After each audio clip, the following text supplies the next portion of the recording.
Brought to you by Refi. Refinance your defaulted private student loans today at yrefi.com/Ramsey. So my question is, should I pull out of my savings or stop paying towards my debt in order to buy an RV for me, my husband, my 1-year-old, and our 2 dogs to live in?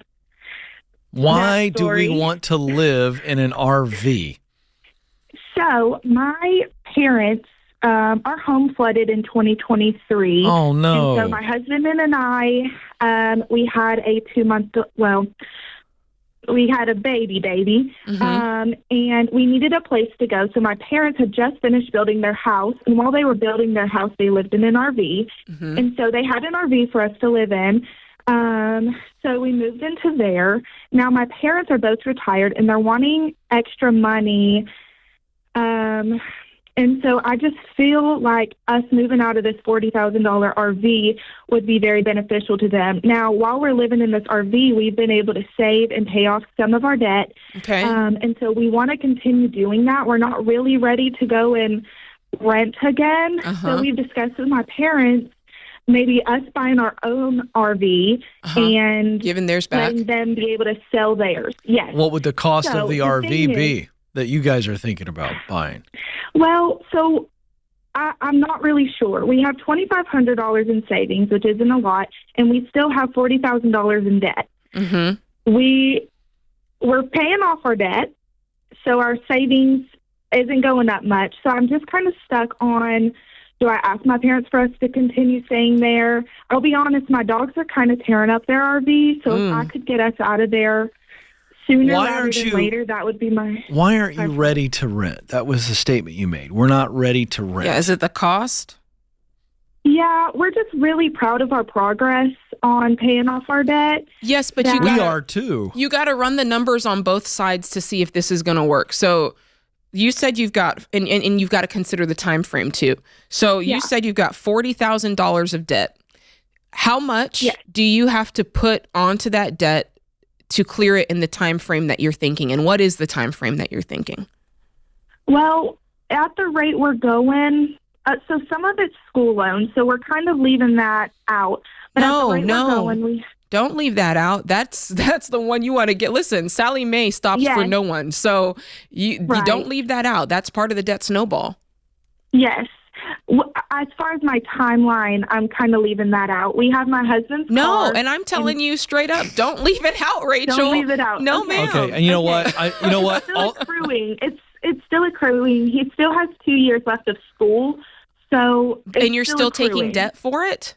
So you're still actively going into debt. There's still loans coming. Okay, so here's the answer. 3 loans on it. All right, Rachel, I've been very, very patient. We're having the wrong conversation. So I'm going to answer the question that you asked, okay?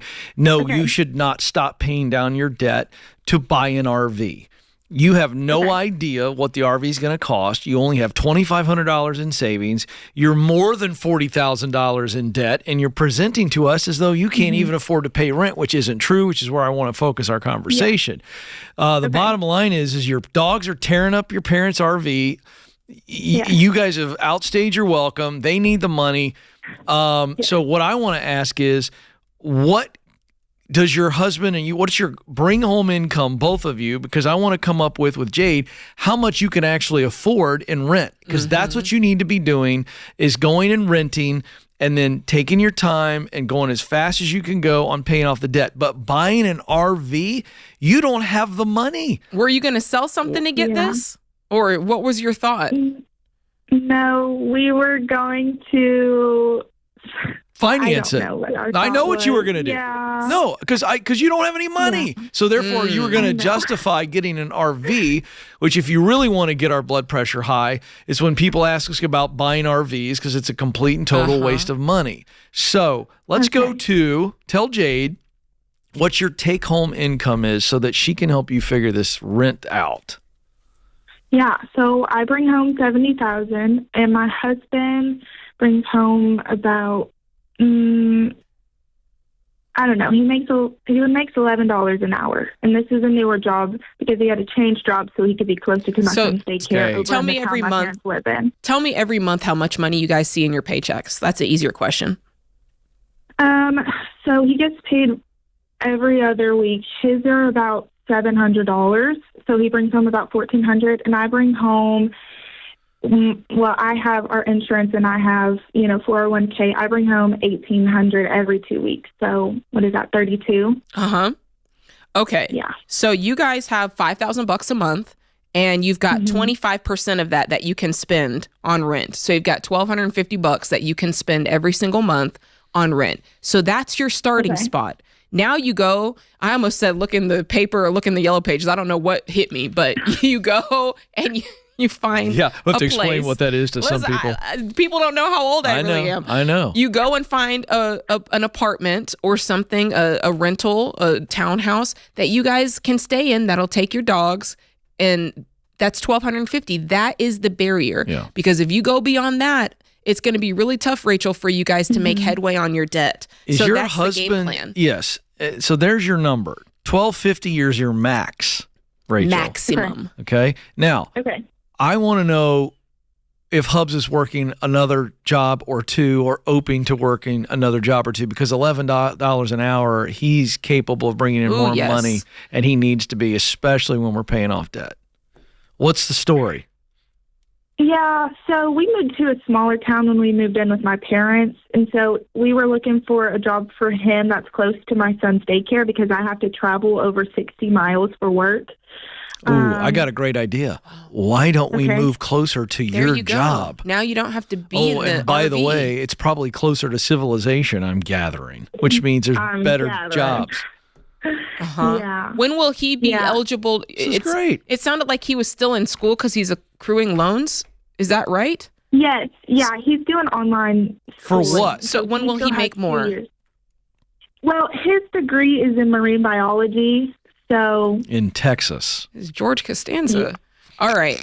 Yes. So is there a pathway that he's going to make that money? To get him near the marine biology? Does he know the pathway for that? He has no pathway. No. Okay. He doesn't know the pathway. He needs to pause on school. You all need to move and get to a better place where you're not driving as far as you're driving with a little one. Yeah, that's adding a lot of tough. stress to your life. It's going to be a better job market for him because it's near civilization or in the middle of civilization, and he needs to be making $20 or more an hour. Period. End of story. I don't care what he's doing. And yes, he needs to press pause on pursuing a degree because you guys can't afford it, and you're taking a loan out without a path to doing marine biology work. Now, I'm not saying I'm not in any way crapping on the dream or trying to be tough guy or get off my lawn guy. But right now, where there is no path, we shouldn't be doing something. And so let's press pause. The marine biology degree will always be there. But you all need to get your income up and change your lifestyle. That's... Sorry. I know that's not fun to hear. It's not, but Ken, I think you're exactly right. There's a lot going on, and if they can just focus in one direction, a clear direction where there is a path forward, to your point, you need to go that direction. And so $1,250 a month in a rental that gets you closer to your job and allows him to find work as he pauses education for the time being until he finds a clear path forward. Why Refi refinances delinquent private student loans for struggling borrowers. Learn more at yrefy.com/Ramsey.